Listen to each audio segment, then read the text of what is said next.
Republic Kannada ಯಾವಾಗಲೂ ಕೂಡ ಒಂದು ಸುದ್ದಿಯನ್ನ ಮಾಡಬೇಕಾದ್ರೆ ಆ ಸುದ್ದಿಯ ಆಳಕ್ಕೆ ಹೋಗಿ ಅದರಿಂದ ಆಗ್ತಾ ಇರುವಂತ ಸಮಸ್ಯೆಗಳು ಜನರಿಗೆ ಏನಾಗ್ತದೆ ಅಂತೇಳಿ ಕಂಪ್ಲೀಟ್ ಆಗಿ ವರದಿಯನ್ನ ಮಾಡುತ್ತೆ. ಸೊ ರಾಜಧಾನಿಯಲ್ಲಿ ನೀರಿನ ಬವಣೆ ಇದೆ. ಈ ಸಂದರ್ಭದಲ್ಲಿ ವಾಟರ್ ಮಾಫಿಯಾ ಹೆಗ್ಗಿಲ್ಲದೆ ನಡೀತಾ ಇದೆ. ಈ ವಿಚಾರ ಗೊತ್ತಾಗ್ತಾ ಇದ್ದಂತೆ ರಿಪಬ್ಲಿಕ್ ಕನ್ನಡ ಒಂದು ಇನ್ವೆಸ್ಟಿಗೇಷನ್ ರಿಪೋರ್ಟ್ ಮಾಡಿತ್ತು. ಈಗ ರಿಪಬ್ಲಿಕ್ ಕನ್ನಡ ಸರಣಿ ವರದಿಗೆ ಬಿಬಿಎಂಪಿ ಅಧಿಕಾರಿಗಳು ಎಚ್ಚೆತ್ತುಕೊಂಡು ಹೈ ವೋಲ್ಟೇಜ್ ಸಭೆಯನ್ನ ಕರೆದಿದ್ದಾರೆ. ಇವತ್ತು ಬಿಬಿಎಂಪಿ ಅಧಿಕಾರಿಗಳ ಹೈ ವೋಲ್ಟೇಜ್ ಸಭೆ ಇದೆ. ಇದು ರಿಪಬ್ಲಿಕ್ ಕನ್ನಡ ವರದಿಯ ಬಿಗ್ ಇಂಪ್ಯಾಕ್ಟ್ ನೋಡಿ. ಇವತ್ತು ಒಂದು ವಾಟರ್ ಟ್ಯಾಂಕ್ಗೆ ಎಷ್ಟು ರೂಪಾಯಿ ಇದೆ, ಒಂದು ರೇಟ್ ಫಿಕ್ಸ್ ಮಾಡಿ ಅಂತೇಳಿ ಸಾಕಷ್ಟು ಜನ ಮನವಿ ಮಾಡಿ. ನೋಡಿ, ನಮ್ಮ ಇನ್ವೆಸ್ಟಿಗೇಷನ್ ಟೀಮ್ ಇನ್ವೆಸ್ಟಿಗೇಷನ್ ಮಾಡಿದಂಥ ಸಂದರ್ಭದಲ್ಲಿ ಒಂದು ವಾಟರ್ ಟ್ಯಾಂಕ್ಗೆ ಎಷ್ಟೆಲ್ಲ ಹಣವನ್ನ ತೆಗೆದುಕೊಳ್ತಿದ್ದಾರೆ ಅಂತ. ಇವತ್ತು ಬೇಸಿಗೆ ಕಾಲ ಆರಂಭ ಆಗ್ತಾ ಇದೆ. ಕಾವೇರಿ ಒಡಲು ಈಗ ಬರಿದಾಗ್ತಾ ಇದೆ. ಮತ್ತೊಂದು ಕಡೆ ಕಾವೇರಿ ನೀರು ಮಲಿನವಾಗ್ತಾ ಇದೆ. ಅದು ಕುಡಿಯೋದಕ್ಕೆ ಯೋಗ್ಯವಲ್ಲ ಅನ್ನುವ ರಿಪೋರ್ಟ್ಗಳು ಕೂಡ ಬರ್ತಾ ಇದೆ. ಇಂತಹ ಸಂದರ್ಭದಲ್ಲಿ ಇದನ್ನೇ ಬಂಡವಾಳ ಮಾಡಿಕೊಂಡಿರುವಂತಹ ಕೆಲ ದಂಧೆಕೋರರು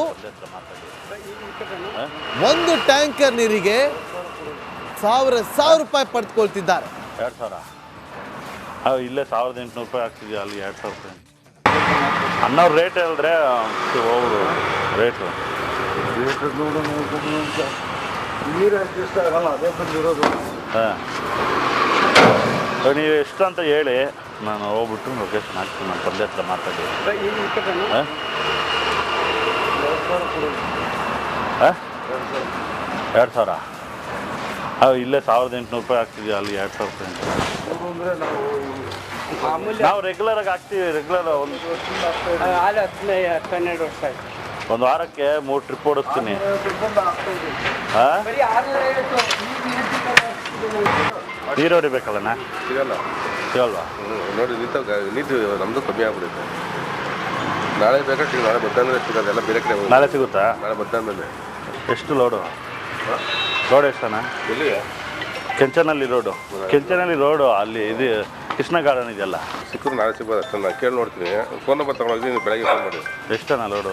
1700 ರೂಪಾಯಿ. 1700? ಹಲೋ, ಹಾಂ, ನೀವು ಅಲ್ಲಿ ಇದು ಕೊಟ್ಟೋಗ್ರಿ ಸಿಗ್ತಾರೆ ನಿಮ್ಮ ಹತ್ರ. ಕಳ್ಸಿಕೊಡ್ತೀನಿ. ಇಲ್ಲ, ನಾಳೆನೇ ಕಳಿಸಿ. ಅಲ್ಲ, ಎಲ್ಲಿ ಗೊತ್ತಾ? ಇವಾಗ ಏನು ಗೊತ್ತಾ, ನನಗೆ ಕೃಷ್ಣಗಡಲ್ಲಿ ಒಂದು ನಂಬರ್ ಕೊಡ್ತೀನಿ, ಅಲ್ಲಿ ಹೋಗ್ರಿ. ಅವ್ನು ಮಾಡ್ಕೊಡ್ತೀನಿ. ನಾನು ನಿಮ್ಮದು ಎಷ್ಟು ಲೀಟ್ರ್ ಟ್ಯಾಂಕನ್ ಇರೋದು? 6000. 6,500ಣ್ಣ? ನಮ್ಮದು ಸಂಪು 12,000 ಇರೋದು. ಮನೆ ಅಪಾರ್ಟ್ಮೆಂಟಾ? ಮನೆ 4 ಫ್ಲೋರು. ನಂಬರ್ 988 650 877. ನೋಡಿ, ಇವತ್ತು ಬೆಂಗಳೂರಿನಲ್ಲಿ ಕುಡಿಯೋದಕ್ಕೂ ಕೂಡ ಸಾಕಷ್ಟು ಸಮಸ್ಯೆಗಳಾಗ್ತಾ ಇದೆ. ಕೇವಲ ಅಷ್ಟೇ ಅಲ್ಲ, ಆಸ್ಪತ್ರೆಗಳು, ಸರ್ಕಾರಿ ಆಸ್ಪತ್ರೆಗಳಲ್ಲೂ ಕೂಡ ಇವತ್ತು ಸಾಕಷ್ಟು ಸಮಸ್ಯೆ ಇದೆ. ನಾನಾ ಆಸ್ಪತ್ರೆಗಳಲ್ಲಿ, ಅದರಲ್ಲೂ ಪ್ರಮುಖವಾಗಿ ಶಿವಾಜಿನಗರದ ಬಳಿ ಇರುವಂತಹ ಬೋರಿಂಗ್ ಆಸ್ಪತ್ರೆಯಲ್ಲೂ ಕೂಡ ನೀರಿನ ಸಮಸ್ಯೆ ಇದೆ. ಅಲ್ಲಿಂದ ನಮ್ಮ ಪ್ರತಿನಿಧಿ ಸವಿತಾ ಒಂದು ಪ್ರತ್ಯಕ್ಷವಾದಂಥ ವರದಿಯನ್ನು ಕೊಟ್ಟಿದ್ದಾರೆ, ನೋಡ್ಕೊಂಬನ್ನಿ. ಈಗಾಗಲೇ ನಗರದಲ್ಲಿ ಕುಡಿಯುವ ನೀರಿನ ಹಾಹಾಕಾರ ಶುರುವಾಗಿದೆ. ಅದು ಆಸ್ಪತ್ರೆಗಳಿಗೂ ತಟ್ಟಿದೆ ಅನ್ನೋ ರಿಯಾಲಿಟಿ ಚೆಕ್ನಲ್ಲಿ ನಾವಿದ್ವಿ. ಸದ್ಯ ದೃಶ್ಯದಲ್ಲಿ ನೋಡಬಹುದು, ಕುಡಿಯುವ ನೀರಿಗೆ ಮಾರ್ಗವನ್ನು ತೋರಿಸಿದ್ದಾರೆ. ಪ್ರಮುಖವಾಗಿ ಬೌರಿಂಗ್ ಆಸ್ಪತ್ರೆ, ಈ ಒಂದು ಆಸ್ಪತ್ರೆ ಆವರಣದಲ್ಲಿ ಸಂಶೋಧನಾ ವಿದ್ಯಾರ್ಥಿಗಳು ಸಹ ಇದ್ದಾರೆ. ಸೊ ಸಂಶೋಧನಾ ವಿದ್ಯಾರ್ಥಿಗಳು, ಪೇಷಂಟ್ಗಳು ಎಲ್ಲರೂ ಸೇರಿ ಸಾವಿರಾರು ಸಂಖ್ಯೆಯಲ್ಲಿ ನಿತ್ಯ ಈ ಒಂದು ಆಸ್ಪತ್ರೆ ಆವರಣದಲ್ಲಿ ಬರ್ತಾರೆ. ಪ್ರಮುಖವಾಗಿ ಆಸ್ಪತ್ರೆಯಲ್ಲಿ ಅಲ್ಲಲ್ಲಿ ಕುಡಿಯುವ ನೀರಿನ ವ್ಯವಸ್ಥೆ ಒಂಚೂರೂ ಇಲ್ಲ. ನಾನು ಆಗಲೇ ಅಬ್ಸರ್ವ್ ಮಾಡಿದ್ದೆ. ಸೊ ಕುಡಿಯುವ ನೀರಿನ ವ್ಯವಸ್ಥೆ ಎಲ್ಲಿದೆ, ಹೇಗಿದೆ ಅನ್ನೋದನ್ನು ತೋರಿಸ್ತಾ ಹೋಗ್ತೀನಿ. ಪ್ರಮುಖವಾಗಿ ಒಂದು ನೀರು ಕುಡಿಬೇಕಂದ್ರೆ ಆಸ್ಪತ್ರೆ ಆವರಣ ಸಂಪೂರ್ಣವಾಗಿ ಸುತ್ತ ಹಾಕೊಂಡೇ ಬರಬೇಕು. ಬೇಕಾದಾಗ ಇಮ್ಮಿಡಿಯೇಟ್ ಆಗಿ ನೀರಂತೂ ಸಿಗಲ್ಲ. ಪ್ರಮುಖವಾಗಿ ನೋಡ್ಬೋದು, ಇಲ್ಲಿ ನೀರಿನ ವ್ಯವಸ್ಥೆ ಇದೆ. ಸೊ ನೀರಿನ ವ್ಯವಸ್ಥೆ ಮಾಡಿಕೊಡಲಾಗಿದೆ.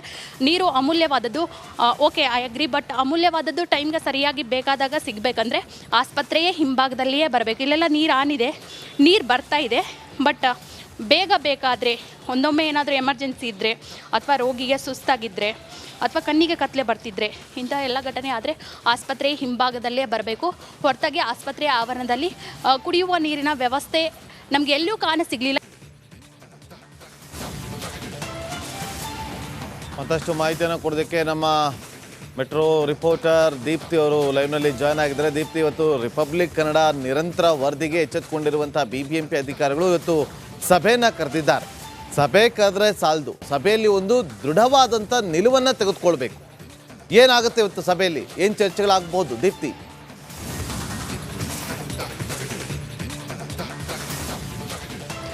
ರಾಜಧಾನಿ ಬೆಂಗಳೂರಿನಲ್ಲಿ ನೀರಿಗೆ ಶುರುವಾಗಿರುವಂತಹ ಹಾಹಾಕಾರದ ವಿಚಾರವಾಗಿ ರಿಪಬ್ಲಿಕ್ ಕನ್ನಡ ನಿರಂತರವಾಗಿ ವರದಿಯನ್ನು ಪ್ರಸಾರ ಮಾಡಿತ್ತು. ಬೇರೆ ಬೇರೆ ಭಾಗಗಳಿಗೆ ಹೋಗಿ ಅಲ್ಲಿ ಜನ ಯಾವ ರೀತಿಯಾಗಿ ಹನಿ ನೀರಿಗೂ ಕಷ್ಟಪಡ್ತಾ ಇದ್ದಾರೆ ಅಂತ ಹೇಳಿ ರಿಪೋರ್ಟನ್ನು ಮಾಡಿತ್ತು. ಇದೀಗ ರಿಪೋರ್ಟ್ಗೆ ಎಚ್ಚೆತ್ತುಕೊಂಡಂತಹ ಸರ್ಕಾರ ಮತ್ತೊಂದು ಕಡೆ BBMP ಇವತ್ತು ಮಹತ್ವದ ಸಭೆಯನ್ನು ನಡೆಸ್ತಾ ಇದ್ದಾರೆ. ಇವತ್ತು 4th ಸ್ಯಾಟರ್ಡೇ ಆದರೂ ಕೂಡ ಎಲ್ಲ ಅಧಿಕಾರಿಗಳನ್ನು ಕರೆದು BBMP ಮುಖ್ಯ ಕಚೇರಿಯಲ್ಲಿ ಸಭೆಯನ್ನು ನಡೆಸ್ತಾ ಇದ್ದಾರೆ. 10 ಗಂಟೆಗೆ ಸರಿಯಾಗಿ ಸಭೆ ಕೂಡ ಇನ್ನೇನು ಕೆಲವೇ ಹೊತ್ತಿನಲ್ಲಿ ಶುರುವಾಗುತ್ತೆ. ಸಭೆಯಲ್ಲಿ ಪ್ರಮುಖವಾಗಿ BBMP ಅಧಿಕಾರಿಗಳು ಜೊತೆಗೆ BWSSB ಅಧಿಕಾರಿಗಳು ಹಾಗೆ ನಗರಾಭಿವೃದ್ಧಿ ಅಧಿಕಾರಿಗಳು ಕೂಡ ಭಾಗಿಯಾಗ್ತಾ ಇದ್ದಾರೆ. ಅಂದರೆ ಮುಂದಿನ ಮಾರ್ಚ್, ಏಪ್ರಿಲ್, ಮೇಗೆ ಯಾವ ರೀತಿಯಾಗಿ ಬೆಂಗಳೂರಿನಲ್ಲಿ ನೀರಿನ ಕ್ಷಾಮವನ್ನು ಕಮ್ಮಿ ಮಾಡೋದಕ್ಕೆ ಸ್ಟೆಪ್ಸನ್ನು ತಗೊಳ್ಬೇಕು ಅಂತ ಹೇಳಿ ಚರ್ಚೆಗಳು ಆಗುತ್ತೆ. ಜೊತೆಗೆ ಒಂದಿಷ್ಟು ಕಾರ್ಯಕ್ರಮಗಳನ್ನು ಮಾಡುವಂತಹ ಸಾಧ್ಯತೆಗಳು ಕೂಡ ಇದೆ. ಅಂದರೆ 110 ಹಳ್ಳಿಗೆ ಯಾವ ರೀತಿಯಾಗಿ ವಾಟರ್ ಸಪ್ಲೈನ ಮಾಡ್ಬೋದು, BWSSB ಹಾಗೆ BBMPಯಿಂದ ವಾಟರ್ ಟ್ಯಾಂಕ್ಗಳನ್ನು ಬೇರೆ ಬೇರೆ ಕಡೆಗಳಲ್ಲಿ ಯಾವ ರೀತಿಯಾಗಿ ಕಳಿಸ್ಬೋದು ಅನ್ನೋದ್ರ ಬಗ್ಗೆ ಚರ್ಚೆ ಆಗುತ್ತೆ. ಆದರೆ ಇವತ್ತಿನ ಸಭೆಯಲ್ಲಿ ಇಷ್ಟೆಲ್ಲ ಚರ್ಚೆ ಆದರೆ ಅದು ಕೇವಲ ಚರ್ಚಾ ಹಂತಕ್ಕೆ ನಿಲ್ಲುತ್ತಾ ಅಥವಾ ನಿಜವಾಗಿ ಆ ಕಾರ್ಯಕ್ರಮಗಳು ಜನರ ಅನುಕೂಲಕ್ಕೆ ಆಗುತ್ತಾ ಅನ್ನೋದನ್ನ ನೋಡಬೇಕಾಗುತ್ತೆ. ಇಲ್ಲಿ ಪ್ರಮುಖವಾಗಿ ಇವತ್ತು 40 ಟ್ಯಾಂಕರ್ಗಳನ್ನು ನಗರದ ಬೇರೆ ಬೇರೆ ಭಾಗಗಳಿಗೆ ಕಳಿಸಬೇಕು ಅಂತ ಹೇಳಿ ಚರ್ಚೆನೂ ಆಗ್ತಾ ಇದೆ. ಆದರೆ 200ಕ್ಕೂ ಹೆಚ್ಚು ವಾರ್ಡ್ಗಳಲ್ಲಿ ಕೇವಲ 40 ವಾಟರ್ ಟ್ಯಾಂಕರ್ಗಳನ್ನ ಹಿಡ್ಕೊಂಡು ಇವ್ರು ಏನು ಮಾಡ್ತಾರೆ ಅನ್ನೋದು ಕೂಡ ಪ್ರಶ್ನಾತೀತ. ಹೀಗಾಗಿ ಕೇವಲ ಒಂದು ಮೀಟಿಂಗ್ ಆಯಿತು, ಕಾಫಿ ಕುಡಿದ್ವಿ, ಸ್ನ್ಯಾಕ್ಸ್ ತಿಂದ್ವಿ, ಮೀಡಿಯಾಗೆ ಬೈಟ್ ಕೊಟ್ವಿ ಅಂತ ಹೋದರೆ ಯಾವ ಕಾರಣಕ್ಕೂ ಕೂಡ ಅದು ವರ್ಕೌಟ್ ಆಗೋದಿಲ್ಲ. ಸೊ ಆ ಹಿನ್ನೆಲೆಯಲ್ಲಿ ಇವತ್ತು ಅಧಿಕಾರಿಗಳು ಯಾವ ರೀತಿಯಾಗಿ ಕ್ರಮಗಳನ್ನು ತಗೊಳ್ತಾರೆ ಅನ್ನೋದನ್ನ ನೋಡಬೇಕಾಗಿದೆ. ರಿಪಬ್ಲಿಕ್ ಕನ್ನಡ ಇವತ್ತಿನ ಸಭೆ ಜೊತೆಗೆ ಸಭೆಯ ಫಾಲೋ ಅಪ್ ಏನೆಲ್ಲ ತೀರ್ಮಾನಗಳಾಯಿತು ಅದರ ಫಾಲೋ ಅಪ್ ಕೂಡ ನಾವು ಖಂಡಿತವಾಗ್ಲೂ ಇಡ್ತೀವಿ. Nagendra Babu. Okay, thank you Deepti ನಿಮ್ಮೆಲ್ಲ ಮಾಹಿತಿಗಾಗಿ.